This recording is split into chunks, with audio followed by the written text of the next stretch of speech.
Amada Iglesia, muy buenas tardes. Nuevamente este servidor tiene el privilegio de poderse dirigir a ustedes para compartirles la bendita y maravillosa palabra que el Señor ha puesto en nuestro corazón, digámoslo, para ministrar nuestras vidas, trayendo consuelo, trayendo esperanza y trayendo dirección a nuestro espíritu en este tiempo.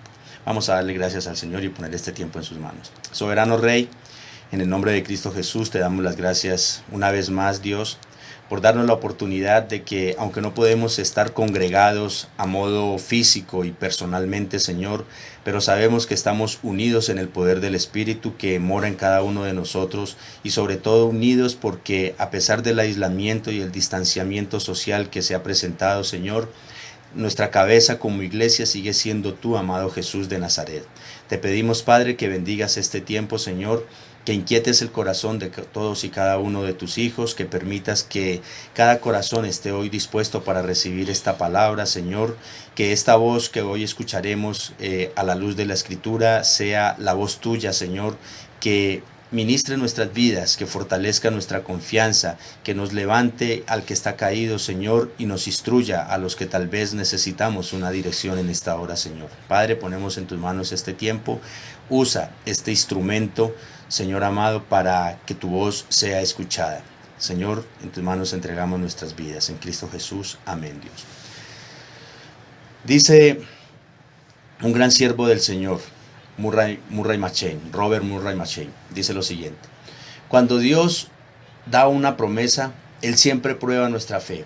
Así como las raíces de los árboles se arraigan con más firmeza cuando estos están batallando con el viento, la fe también se arraiga con más firmeza cuando lucha con experiencias adversas. Robert Murray M'Cheyne.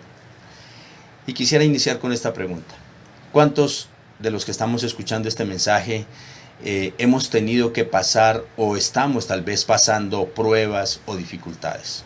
Yo creería que en este tiempo y bajo las circunstancias en las que estamos, esto va a ser muy generalizado.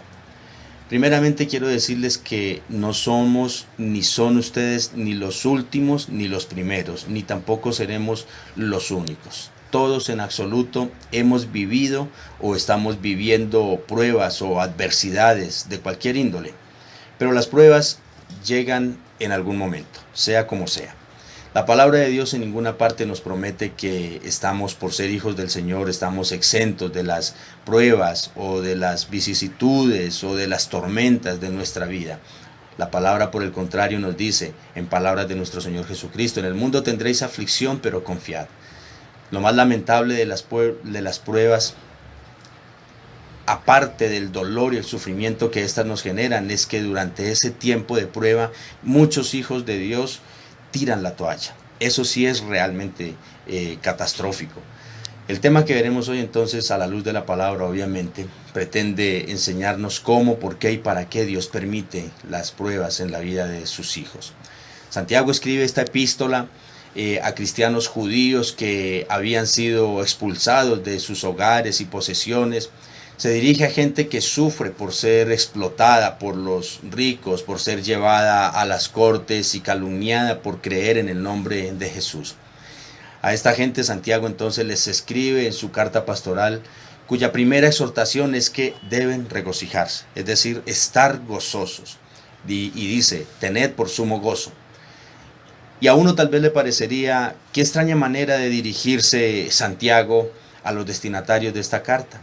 Pareciera ser que, o tal vez podríamos creer que Santiago, viviendo a salvo y seguro en Jerusalén, se dirige a personas, a creyentes judíos que han perdido sus hogares a causa de la persecución. Pareciera que este siervo de Dios está alejado de la realidad.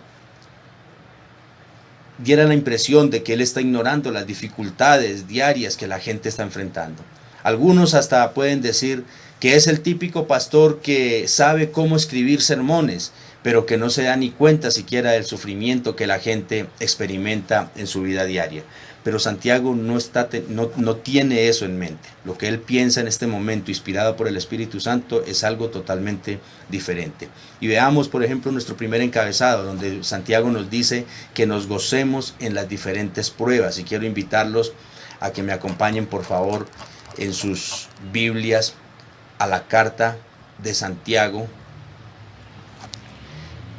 desde el versículo 2, donde dice: hermanos míos, tened por sumo gozo cuando os halléis en diversas pruebas.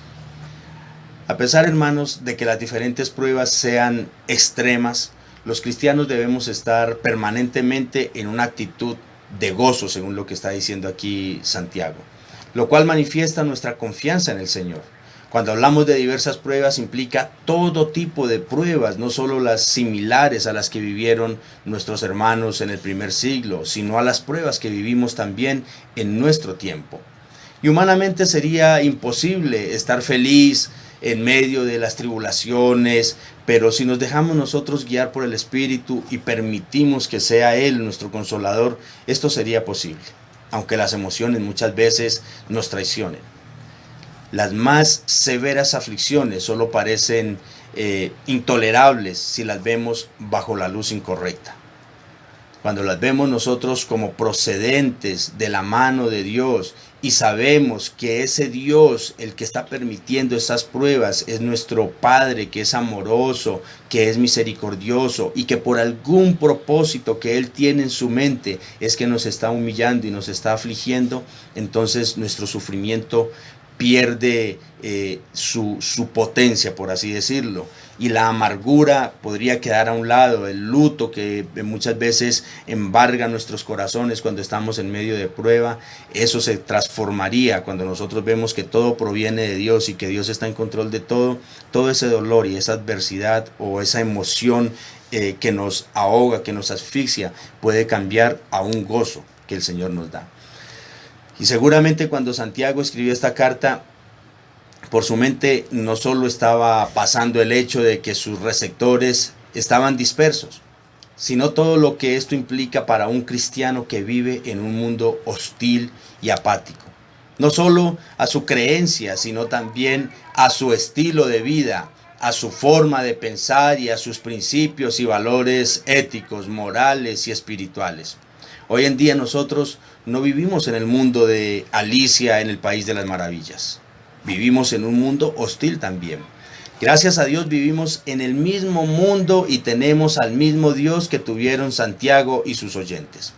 Yo creo que son contados los que están escuchando este mensaje en este momento y no tienen una historia para contar de tal vez de un ser querido que partió ya de este mundo, de un ser querido que fue asesinado, o muchos han tenido o tienen un familiar quizá tras las rejas, en la prisión, en la cárcel o en este momento. Algunos que estén escuchando podrán tener un familiar en el hospital, sea por el COVID-19 o por cualquier otra enfermedad. Muchos son los que están atravesando por crisis económicas extremas en muchos casos. Algunos hogares hoy están a punto de la separación o ya están separados. Muchas familias están también luchando con un hijo o un miembro de la casa que está poseído o atrapado por las adicciones a las drogas o al licor o a todo ese tipo de ataduras. Todas estas más bien son las diversas pruebas a las que se refiere el pasaje. Y todos los que están atravesando, quisiera que escucháramos esa voz del Señor que nos dice que no perdamos el gozo y la paz que solo Dios nos puede dar. Unas veces de pronto no sepamos la razón ni la causa por la que vino la prueba. En otras ocasiones es bueno reflexionar y analizar también las posibles causas que pudieron provocarla para poder corregir y, si es necesario, enmendar también. Pero lo que sí es seguro es que si estamos en la perfecta voluntad de Dios, tenemos que saber cuál es el propósito. Y esto es lo que el Señor pretende que aprendamos a la luz de la palabra en esta tarde. Los cristianos a veces se encuentran, dijo alguien, con frustraciones, dificultades y adversidades. Con frecuencia tropiezan con las circunstancias y en vez de alabar a Dios, muchos se vuelven cínicos, escépticos y hasta deprimidos a causa de las pruebas.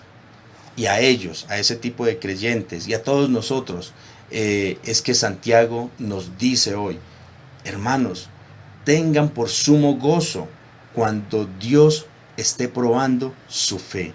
Cuando Dios esté, ustedes si no están sufriendo por consecuencia del pecado, denle gracias a Dios y gócense. No, tal vez no sea un gozo como el que muchas veces nos imaginamos, las carcajadas, no, sino el gozo que solamente el amor y la paz del Señor Jesucristo nos pueden dar. Y de esa manera abordamos nuestro segundo encabezado. La prueba no es un fin, sino un medio. Y dice el versículo 3, sabiendo que la prueba de vuestra fe produce paciencia. Las pruebas del creyente entonces no son cuestión del azar, ni muchísimo menos fue que se le salieron de las manos al Señor, sino más bien son medios que Dios usa para probar nuestra fe y producir en nosotros la paciencia que se requiere para su propósito final. Los cristianos estamos llamados a ser perseverantes. No se sabe de alguien que haya alcanzado la cima de la montaña sin haber tenido que primero escalarla, ¿no es cierto? Y en este punto lo importante es saber, es decir, reconocer que Dios tiene pleno conocimiento de lo que nosotros estamos viviendo y que Él está en control de toda la prueba que todos los creyentes padecemos. Lucas 21:19 dice, con vuestra paciencia ganaréis vuestras almas. Entonces una de las principales virtudes del creyente es la paciencia. Y es algo que necesitamos cultivar permanentemente, sabiendo que el tiempo de prueba muchas veces no es ni fácil ni corto tampoco. Pero la finalidad de las pruebas realmente es que desarrollemos esta virtud de la paciencia, reconociendo que la constancia y esa paciencia son esenciales para fortalecer nuestra fe y para mantener vivas las esperanzas también. La constancia, dice un dicho por ahí muy popular, la constancia vence lo que la dicha no alcanza. Si miramos nosotros a nuestro alrededor, nos damos cuenta que no somos los únicos que estamos pasando pruebas y que por lo general hay muchas personas padeciendo o experimentando pruebas muchas más difíciles que las tuyas y que las mías. ¿Tú crees que lo que te pasa a ti es exclusivo de ti? No. Si tú miras para abajo, vas a ver personas en muchísimas peores condiciones. Pero lo que verdaderamente debemos poner en práctica de este pasaje es aprender a ver las pruebas con los ojos de Dios. Y no sumergirnos en ese dolor que trae la prueba como tal, sino más bien revestirnos de esa perseverancia y esperar el buen propósito que seguramente Dios tiene con cada prueba. Ustedes habrán escuchado por ahí una ilustración que se llama zanahorias, huevos y café. Voy a compartírsela. Así como el oro debe de pasar por el fuego para ser purificado, los seres humanos también necesitamos pruebas para pulir nuestro carácter. Y lo más importante es cómo nosotros reaccionamos frente a esas pruebas.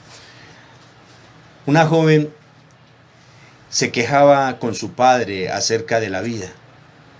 Ella decía que no sabía cómo seguir adelante y cansada de luchar, estaba a punto de darse por vencida. Parecía que cuando solucionaba un problema, inmediatamente le brincaba el otro. El padre, que era un reconocido chef, no era pastor, entonces por eso la ilustración que le dio, la enseñanza que le dio a su hija, la llevó a la cocina y llenó 3 ollas con agua y las puso en alto en el fogón, sobre bastante fuego. En una de esas ollas echó un par de zanahorias. En la otra olla echó un par de huevos.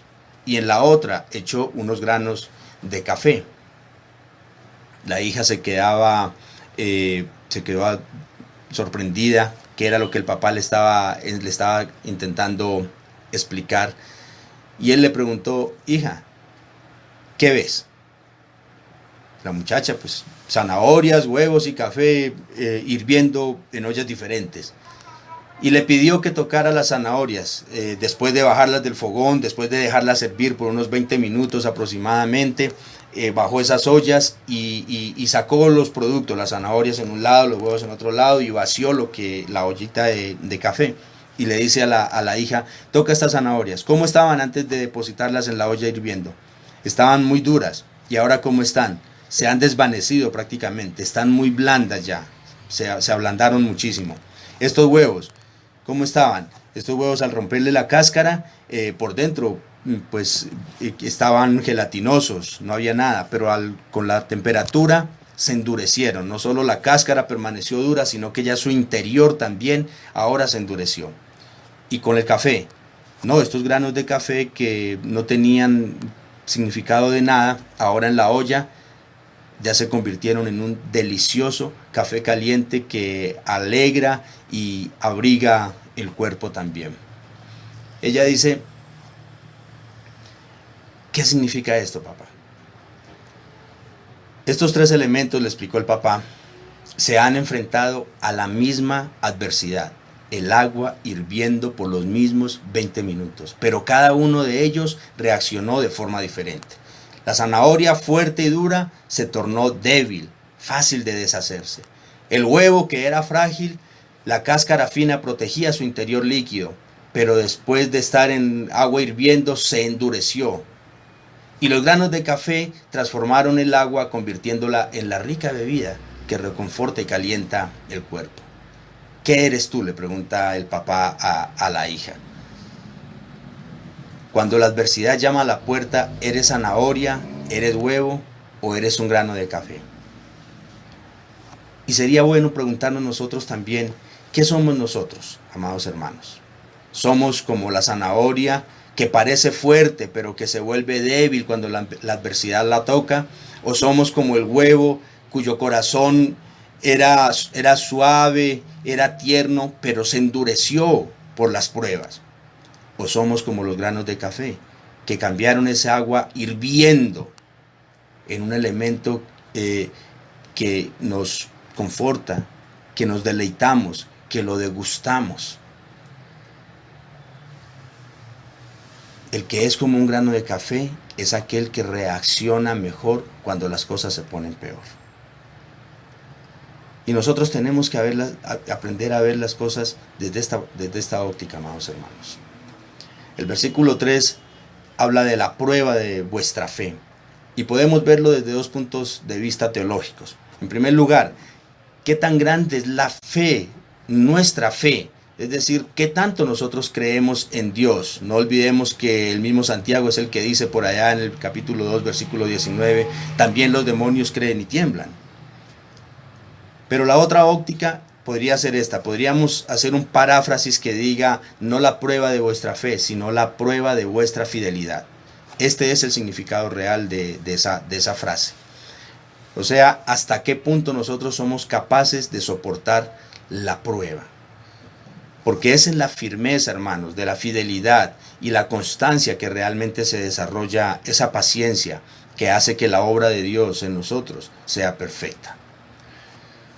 Yo puedo decir, por ejemplo, que tengo mucha fe en Dios, pero como la situación está tan difícil, voy a hacerme por ahí un negocio que no es del todo legal ni transparente, pero que tampoco le estoy haciendo mal a nadie. Y para acabar de ajustar usamos una frase, un dicho que se le atribuimos a la Biblia que no tiene nada de bíblico, que dice que Dios dijo, ayúdate que yo te ayudaré. Y nos damos el empujoncito con lo que nosotros creemos que está bien, pero que realmente no es del todo claro. Hermanos, los que no hemos tenido ciertas pruebas, las hemos de una forma, las hemos tenido de otra clase, de otro tipo. Pero en definitiva, todos hemos tenido que atravesar y vivir pruebas de fe. Es decir, nuestra fidelidad ha sido templada a altas temperaturas. Algunos han tenido la suficiente paciencia y perseverancia para soportarlas y salir triunfante en medio de ellas. Otros han sido más débiles y han tenido que batallar mucho más con sus pruebas y quizá hasta hayan tropezado, hayan abandonado la causa de Cristo. Pero hermanos, no es casualidad que el mensaje que el Señor le envió a su pueblo por medio de Santiago, en aquel momento, cuando más tal vez al borde de tirar la toalla, al borde de la derrota ellos estaban, y asimismo hoy, tal vez nosotros o algunos de nosotros estemos en un punto bastante difícil de nuestra vida, porque toda esta situación pandémica lo que ha traído son dificultades en muchos casos. Ha traído conflictos familiares, ha traído problemas, ha traído crisis. Hermanos, y hoy estamos recibiendo este mensaje para que entendamos que nuestra fidelidad está siendo probada. Y no podemos nosotros desmayar. ¿Por qué? Porque la victoria está a la puerta. Y veamos por qué. Dice el tercer punto, madurez y plenitud espiritual. Dice el versículo 4, mas tenga la paciencia su obra completa, para que seáis perfectos y cabales, sin que os falte cosa alguna. El proceso de las pruebas entonces de fe y la paciencia perseverante debe de dar un resultado que consiste en dos puntos, en dos elementos. En primer lugar, los términos perfectos y cabales en este texto se refieren a la madurez y la plenitud espiritual, con el fin de que estemos siempre firmes y no naufraguemos en medio de la tempestad. En segundo lugar, que habiendo alcanzado esa madurez, nunca nos falte nada de las inmensas riquezas de la gloria de Dios que en Cristo Jesús nos ha concedido, como son la paz, la confianza, la libertad, la esperanza, el amor y sobre todo la vida eterna. Este punto entonces nos aclara que el propósito de Dios con las pruebas de fe, en última instancia, es que a través de la paciencia alcancemos la madurez y el crecimiento suficiente para que la obra que el Señor quiere hacer de nosotros sea perfecta, como lo dice Efesios 4, versículo 13. Para que todos lleguemos a la unidad de la fe y del conocimiento del Hijo de Dios, a un varón perfecto, a la medida de la estatura de la plenitud de Cristo.